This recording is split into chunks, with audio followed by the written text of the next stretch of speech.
السلام عليكم ورحمة الله وبركاته. يا حلا وسهلا مرحبا بكم من جديد. Welcome back to all of you returning subscribers and welcome to all of you who are new here. I am Shamaila Khanam Qadriya and on my channel you will find bits and pieces of my life's journey. In today's video we are bringing you along as we seek to find answers to questions from viewers about the video I made on Omar ibn Sayyid, a Fulani scholar originally from Futa Toro, located in North Senegal and Mauritania, who was brought to the United States on a slave trade and ended up living in Fayetteville, North Carolina. Because many of you, our viewers, are from Senegal, Mauritania, Ethiopia, Timbuktu Mali, and other places, and wanted to know a little more about Omar ibn Sayyid, his life and legacy here in the United States of America, we traveled to his masjid to speak with the Imam there and hopefully get you all the information and answers you are looking for. During our trip, we came across a few hindrances in the road such as car collisions and even randomly got 2 flat tires ourselves while we were only 4 minutes away from the masjid destination. Nevertheless, we know from history that whenever there's some good to come, Satan or Shaitan will do what he can to cause distraction and take you off course. So we persevered, called the Uber, and left our car on the side of the road until our mission to the masjid was complete. We really care about you all. By Allah's grace, we were welcomed with open arms, and the Imam and assembly were extremely kind, understanding, and helpful. I hope you enjoy this video, and please, if you do, don't forget to share. Do that small thing called subscribe, and if you'd like, leave a comment or a thumbs up. I'd really appreciate it. Assalamu alaikum wa rahmatullahi wa barakatuhu. Allahu Akbar.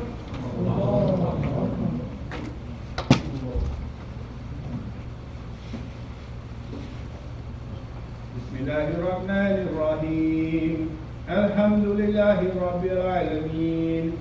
Ar-Rahmanir-Rahim. Maliki Yawmiddin. Iyyaka na'budu wa iyyaka nasta'in.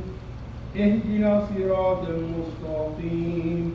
صراط الذين أنعمت عليهم غير المغضوب عليهم ولا الضالين.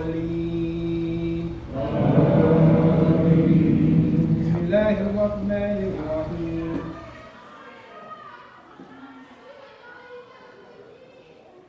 And any questions you want to ask specifically? Okay, yes. All right. I'm not sure if my husband mentioned or not yet, but there were some people from Senegal, Africa, Mauritania, what was other places? Ethiopia. They had questions about what happened with Umar ibn Sayyid, right? Yes, ma'am. I was trying to explain he was Muslim all the way up until his last breath because Clemson University put out an article or a report saying that he had converted to Christianity, which many Muslims do not believe that was true. We do believe he probably had to hide his religion in order to continue practicing. And then I bought his book, or I bought the book called... Kind of brown cover with the Arabic, yeah. And I tried to translate from his writings what, from Arabic into English, what he actually was saying, and they were calling it the Lord's Prayer, but it was sort of Al-Fatiha.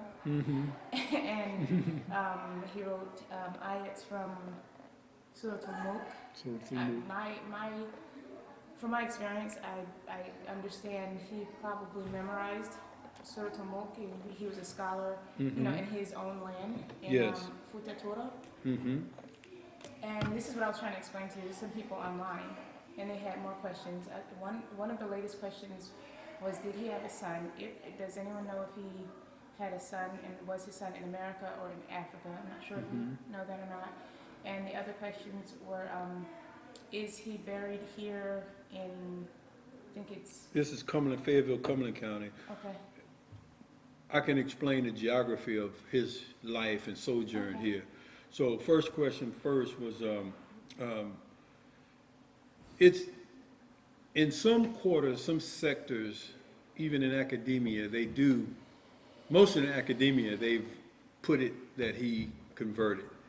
Or I think that was more to, it was published that way to actualize what they wanted to be, that he converted. However, like you've already stated, in some of his writings, he would put Bismillahir Rahmanir Rahim in Arabic above it, indicating that he still kept true to what everything for a Muslim begins with that. So we submit, and I don't know if you know Ahmed Kenya, who does the one man, one act play, Omar ibn Sayyid. He's a friend of mine. The ladies were telling me about it. Yeah, so Ahmed Kenya is a friend of mine, and he's adamant. If you bring that subject about Omar converting around Ahmed Kenya, you gonna have to hold him back. You had to almost hold Ahmed back. He's animated about that. He did his own research. We just looked at some of the writings, and we believe that he just did that for good treatment, to kind of give the people. Omar was, one thing about him is that he didn't want to talk to people. He didn't have want to have a lot to say. He was more reserved, quiet person. They tried to get people to come talk to him, and or ask him, did he want to go back? He was more like reserved. He didn't really share too much about either of that. He didn't really care to talk to someone in Arabic. He would just kind of conclude that, it's been a long time, I'm rusty, basically, our words, he's rusty with the Arabic. And but we never concluded in our thinking anywhere from any source that his conversion was true, was real, was evident, made plain. In his speech, or even down here at the church that he attended, they have him in there, but of course they're gonna write that he converted, because he sat right there in the pews with the Owens family. So it could have been an assumption that you come and you share and you listen that he's Christian, but no, we don't gather that. The other thing about the son, we don't have any record of him having any children. He only mostly talked about his father being a scholar, being, his father was Sayyid and his father was a teacher. He was an elder leader even before he got hijacked. That he taught Quran and he taught in the Masjid, his father, and that's the only person. He never speaks of a mother. I don't see anything of a mother or any children. And the third thing was, I said the geography. It's a little kind of strange that maybe back then, the Owens family lived about 30 miles south of Fayetteville, on the way to Wilmington. So they had interactions between the two prominent towns at that time, Wilmington being on the coast, Fayetteville being up the Cape Fear. The Cape Fear River, it comes into North Carolina at Wilmington, and it comes, past Elizabethtown, which is closer to where the Owens plantation is, Elizabethtown. But I'm sure even then, it always kind of amazed me, why did they come to church in Fayetteville? They had family in Wilmington. They don't say much about what they did in Elizabethtown other than they had a plantation. Maybe that's where they found the land to establish a plantation. And because they had connections here with church and family in Wilmington, they kind of went both ways. Most people are not aware that Wilmington was more of a maritime city than an inland city. People, the prominent white citizens and ladies who shopped in Wilmington, they didn't go inland up the river. They went to Bermuda. They traded with, Wilmington was more of a trade partner with Bermuda than it is Elizabethtown or Fayetteville, because it's a good little boat ride, but that's where they interacted. And of course, coming up, if you didn't go by barge or freight, water taxi freight or whatever they call it at the time, it was a long haul, horse and buggy. So the question of his burial is still a question. because people will go down to Owens Hill, Owens Plantation, there's a brick wall there, and there's some graves, and they say, well, this is where Omar lies. Some will go to the Owens Cemetery where the Owens brothers, well, some of the Owens families buried, and they will say Omar is here somewhere. His grave is unmarked because they wouldn't let slaves be identified with gravestones, and you know what I'm saying, or the African American cemetery is separate in that period, mainly from the white cemetery, a grave. So you may find that someone will say it's off Owen Hill Road near Elizabethtown. We don't see anything to say for certain. I don't know if you know a brother named Amir, the Traveling Museum, Amir Muhammad, I think is his name is. He concludes that in his book that Omar's grave is in that cemetery, Owens Hill. It's grown up now. I got a trailer park around and some development.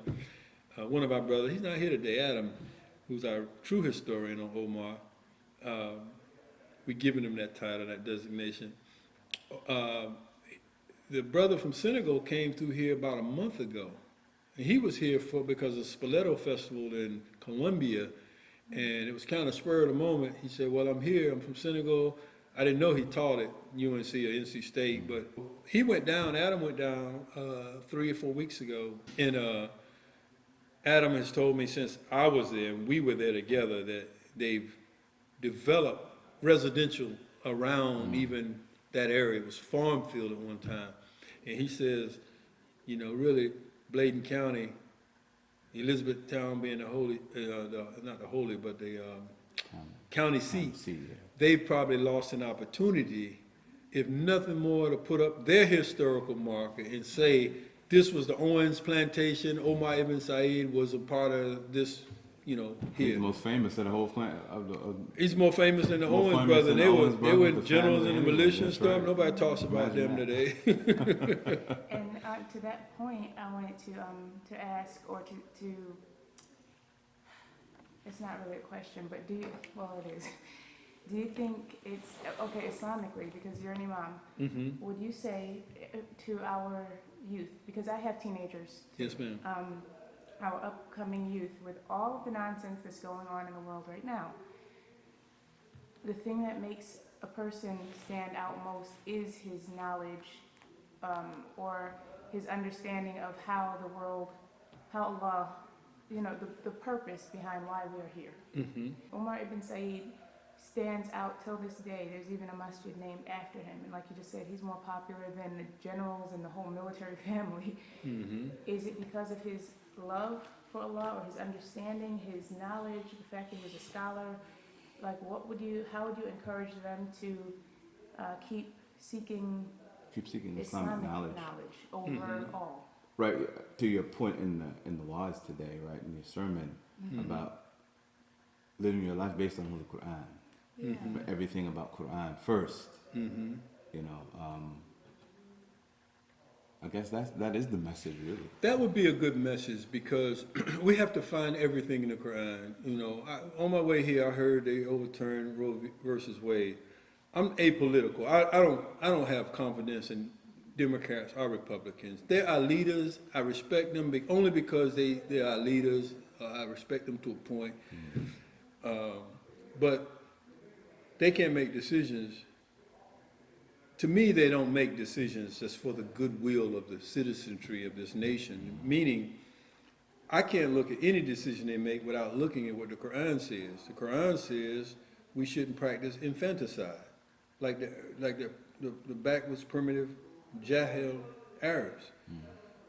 And if this is not, I'm gonna get back to your question.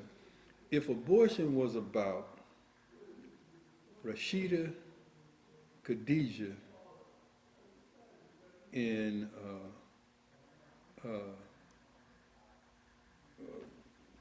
Juanita versus Sue, Emily, and Jane, it wouldn't even be a conversation. They see this as what it was from the very beginning, is that their women have used this with all this lip stuff and their population is in decline, and they need to have more babies brought to term. And if it was just about our babies, is my point with the names, it wouldn't be as significant if it didn't include their women. But we're human beings. I said it today. Let's look at what the Quran says. Let's not kill our children. First of all, let's check sexual perversion and all of that, and then let's let children who are conceived come to term. This is what the Quran says about it. Most people are saying, I'm getting an abortion. You know what they're saying? But I don't want this child to compete with me for resources. Yeah. Because they say, I can't raise it. They saying, oh, you're saying this new baby is going to compete with you for your resources. Well, now back to the point. I think we have to tell children to do two things. They don't like religion. These young kids, it's like kind of strange to me. It's like, they don't want to go to the mosque, don't want to go to the church, don't want to. It's like, hey, what you gonna do, man? You can't serve two masters. They kind of like. So I tell them, I tell them, maybe search. Well, sometimes you have to tell them to do studies in comparative religion. That's a good approach to get them involved in religion. And the second thing for Muslim children who are truly Muslim children, hey, what do you think the Quran has to say about it? And just to ask them to keep them close to the Quran. And the other thing is, don't beat them up with the Quran and just force them to recite without understanding. I'm a reader of Quran, meaning my personal Quran is 100% Arabic. I don't have a translated Quran. Now, my approach to Quran is very slow and methodical, because when I go in and I find verses of interest, I have to spend a lot of time on that verse. One verse can take me 2-3 weeks to kind of fully digest. So what I'm saying, kids I know have come across up from their parents trying to get them to memorize the Quran. Then they get to be young adults and somebody asks them about the Quran and they can't speak intelligently about it because they weren't taught how to do grammatical analysis, how to read, how to use an Arabic dictionary, how to understand what the Quran is saying, not how to look at maybe tafsir, how to look at what the others who wrote on the Quran 200, 300, 500, 800 years after the Prophet, who wrote tafsir to help us today to understand it better, and then look at contemporary teachers and see what they have to say, and then they'll have something to say. I don't translate the Quran. I just do all of what I just told you, and then I can tell you about what I have to say based on my circumstances and conditions on this Quran and this life that I have in America, and I have to include my family, the large African American Muslim family. Then I look at the broader, all of us as Muslims in America, what we should be doing. But that's how I get to what my understanding is. So if I would have grew up and learned only to recite eloquently, and then somebody comes and asks me, can you teach me what this is saying in Quran in Arabic? And some of the Hafiz can't get beyond that. So it's almost like the one kid was a little adamant to his parents is that you made me devote all this time and attention, and now I can't even explain the Quran. So that's what we shouldn't do. But what we should do, I think, is just ask them to look at real life in America and what do you think the Quran has to say about this or that. We should be doing it, but it's a good starting point for anybody to get somebody interested in the Quran. But I think your question was a broad question. It was way broader than just how to get a kid to look at the Quran. It really goes back to what is the greatness of Africa. They go way back to the Pharaoh and they say kings and queens. Well, we all couldn't have been kings and queens. You only got one at a time. But the greatness of Africa is in its Islamic history. There'd be no Malcolm X and Muhammad Ali, Kareem Abdul-Jabbar. There was no, we know it was pseudo-Islam, but nevertheless, Allah made it happen the way He made it happen. If there was no Nation of Islam, there would be no Malcolm X. the Nation of Islam made Muhammad Ali and made Malcolm X. You got to show people that Islam brings out the excellence in a thing or a person. It brings out, look, when you look at those, you named a bunch of them, you know them. When you look at Omar's picture, he's the first, they don't sit a field Negro down and photograph him decked out like that with an ambrotype, the first kind of photography that they invented. They don't, and also the paper that they gave him to write on was the best. I don't know where they got that paper. They might have got that paper from somewhere. But now that the manuscript has gone up to the Smithsonian, they said the paper that he was given to write on was of the highest quality available in the world. They respected him. So it's showing you, and then you got to know this, when he came to Fayetteville, it's the exceptionalism that Islam brings out in the character of a person that it has to be really examined. He came across people who couldn't even write their own name. So what made him such a spectacle in jail, they rounded him up and put him in jail. But he became almost like, they don't have circus sideshows nowadays, circuses or fairs like they used to when I was a boy. You know, they had the sideshow stuff that, you know, you can't do that nowadays. He became a spectacle and a sideshow. People were coming to see him just because word had spread that there's this unusual person in the jail. And I'm sure Omar was, whatever they gave him to write, where they say it was cold that they heated the jail with, and he was scribbling on the cement walls in Arabic and script. That was intriguing to people who couldn't write their own name. How can this man, what is he writing? Can we find somebody to interpret it? I think it's the exceptionalism that Islam brings out in a person, the khaira, the excellence, the husnan, the excellence.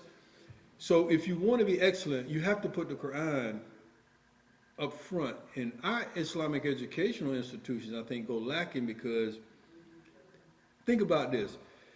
Some scholars and researchers will say some of these named men, particularly Omar, had the equivalency of a PhD. Okay, how do we arrive at that?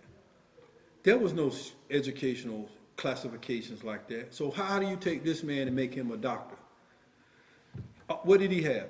He had education in Quran and Islam.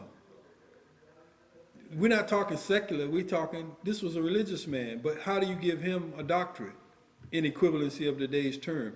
It's because all of the sciences come out of the Quran. So when you study the Quran, we have to get beyond studying just simply as a religious text. It is a religious text. It's guidance. But I'm telling you, It's a manual. there are things in science that we have to connect what is not known, what is unknown, to what becomes known. So let me give you an example more than I can probably explain it. In mathematics, if you know that Allah is giving you all of these things and Allah is Husban, Allah is the Husban means like Allah is the one who does the calculation. So you begin to think, like I said today, you begin to think about something in the Quran, like how the moon and the sun swims. Let me know that if we gotta go. So now I begin to sit out at night, every night, and I'm looking like I do. I'm a country boy. I grew up on a farm. Man, my cousins, man, we knew constellations. We knew all that. We knew the Milky Way when we used to could see it. If I'd had the Quran when I was a boy, I probably would have been an astronomer, a noted, famed astronomer, because I would have took what's in the Quran and began to research deeper. So I'm thinking this idea of a PhD becomes out of the fact that he studied the Quran, and he brought, those West African teachers brought science out of the Quran in every way possible. They brought it for astronomy and numerology. So now we know Pythagorean borrowed the Pythagorean theorem, but it's like there was no Pythagorean theorem until it became a known thing. The math is there. You're the first one to realize something, and you give it a name. He had to give it his own name because it was known knowledge or unknown knowledge, it became known in this aspect of the Pythagorean theorem to get your c squared equals a squared plus b squared. So the Quran is like that. It has the sciences in it. It has the knowledge, base knowledge of all the sciences, and then you study it and you generate knowledge out of that base knowledge, and you get all these other things, and then you have to start naming it. It's already there. The science for flight is in the bird. Somebody had to watch a bird and say, man, I can do that. Someday maybe I can go through the space like that. Your conduct unlocks the science, because when you act on what you learn from Holy Quran, Allah increases you in knowledge and wisdom. That's important. It's like He keeps giving you a key. Each time you elevate your actions, Allah gives you another key to unlock some new mystery. That was a mystery, it's no longer a mystery. We say they're mysteries, but it was already known knowledge to Allah. Right. He gives us a little bit more insight to grasp something through observation, and then we say, oh, I discovered this. You didn't discover anything. Allah just gave you a little bit more ability to observe something and He reveals it to you based on your merit, your character, your faithfulness to it, and he lets you see it, and then more science is revealed. So it's a powerful idea when you can process it, but I think we just have to, with the youth, try to get them to see the Quran as not just a religious book. We know it's a religious text, but I think if you get them to see it more as you need to, like I said today, I didn't say it this way today up here, but I said, let the Quran be the prism, like bends light. A prism bends light. White light comes into it. You see all these lights come out of it. To me, that's the Quran. So I filter everything through the Quran. Roe versus Wade, I filter it through the Quran. I already told you how I filter it through the Quran. Other things come to me. I filter it through the Quran. And when I'm called to speak and go places, and they don't know that I'm filtering even while I'm there through the Quran, but I am. And I don't always lead in with some religious verse or something. But so I've learned to take it and put it in palatable, manageable, scientific tidbits and give it to people. And they say, that's interesting, or I never thought of it like that. You give it to them in a manner that applies to everyday life. Exactly. That's fiqh. Fiqh is application. Most people think fiqh is Islamic jurisprudence. Well, what is that? We don't have any laws that we practice fiqh in.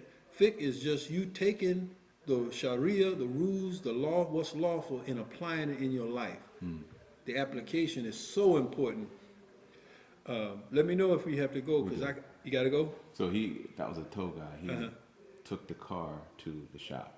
Oh, he did? So you need to go to the shop. Yeah, we got to go to the shop. It's not far. We have a Masjid website, Masjid Omar ibn Sayyid. You can Google it. It typically will pop up. There's much to peruse there. I mean, we could do some updating, and there are some sermons or khutbahs, particularly when COVID was keeping us from getting together. If they want to contact, just to come by, because I mean. So people are welcome. You're welcome to come by. We have people do what you all are doing all the time, pretty regular. Omar is just a hit, you know. We say Omar is a hit because now we're international. Omar is not just in academia and historian. I'm communicating with people in Senegal now. We have 2 or 3 initiatives ongoing. We have a non-governmental cultural entity that wants to have a symposium in Senegal on Omar ibn Sayyid. We're working out that. We have another initiative where we want to go through the educational system to make sure Omar is incorporated into academia, so all the youth at least know and can reference Omar. Real African history. In African history. Yes. Yes. So hopefully you'll be hearing much more for us in the future.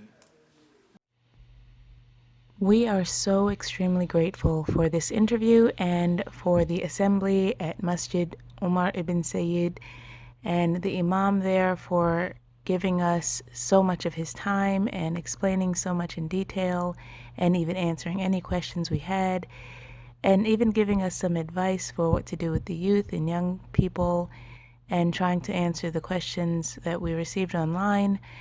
We're just really, truly grateful for it all, the entire experience. The people were so warm. Once they heard about our plight with regard to our vehicle and the tires, they offered to give us rides and help us. It was really, truly a great experience.